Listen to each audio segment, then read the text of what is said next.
দ্বিতীয় ধাপের উপজেলা নির্বাচন ঘিরে উত্তেজনা বিরাজ করছে কুমিল্লা সদর দক্ষিণে।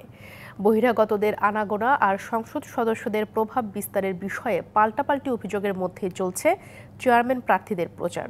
ভোট গ্রহণের দিন কেন্দ্রের পরিবেশ নিয়ে সংশয় প্রকাশ করছেন প্রার্থীরা। কুমিল্লা সদর দক্ষিণ উপজেলায় চেয়ারম্যান পদে প্রতিদ্বন্দ্বিতা করছেন ৩ জন। তাদের সবাই আওয়ামী লীগের রাজনীতির সাথে জড়িত।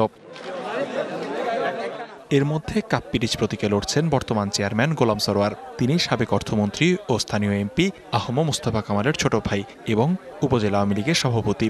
হেলিকপ্টার প্রতীকে লড়ছেন বর্তমান ভাইস চেয়ারম্যান আব্দুল হাই বাবলু। তিনি মহানগর আওয়ামী লীগের সভাপতি। আর আনারস প্রতীক নিয়ে মাঠে আওয়ামী লীগের সমর্থক আক্তারুজ্জামান রিপন। সবাই দিচ্ছেন নানা প্রতিশ্রুতি। এর মধ্যে গোলাম সারোয়ার ও আব্দুল হাই বাবলু একে অপরের বিরুদ্ধে নানা অভিযোগ করছেন। গোলাম সারোয়ার বলছেন, পাশের আসনের এক এমপির নাম ভাঙিয়ে প্রভাব খাটানোর চেষ্টা করছেন বাবলু। এমন কোনো আমার নেতা নাই যে সে দমক খায় নাই। প্রত্যেকটা লোকরে মেন্টালি এবং ফিজিক্যালি টর্চার। আনন্দঘন পরিবেশ যেটা থাকার কথা ছিল নির্বাচনের জন্য, সেই পরিবেশটা আমাদের এলাকায় এখন নাই। অভিযোগ অস্বীকার করে বাবলু বলছেন, তার জনপ্রিয়তায় ঈর্ষান্বিত হয়ে আবোল তাবোল বলছে প্রতিপক্ষ। ওয়ালটন ফ্রিজ কিনে অনেকের মতো আপনিও হয়ে যেতে পারেন মিলেনিয়াল। সেরা পণ্যের সেরা অফার। ভোটের ফ্লো দেখে তারা ভোট সিল মারতে পারবে না, ভোট ডাকাতি করতে পারবে না, কেন্দ্র দখল করতে পারবে না।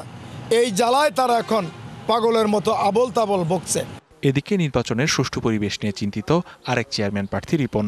ভোটারদের প্রশ্ন হচ্ছে, আমরা কেন্দ্রে যেতে পারবো কিনা, কেন্দ্রে গিয়ে আমরা কেন্দ্রের ভিতরে প্রবেশ করতে পারবো কিনা। এই জবাব দিতে দিতে আমার দিন শেষ। প্রশাসনকে বলছিলাম, আপনাদের উদ্যোগে কিছু অ্যাওয়ারনেস প্রোগ্রাম করেন। সত্যি সত্যি যদি তারা নিরপেক্ষ ভোট চায়, ভোটারদের অংশগ্রহণ চায়, তাহলে এটা খুবই জরুরি আমি মনে করি।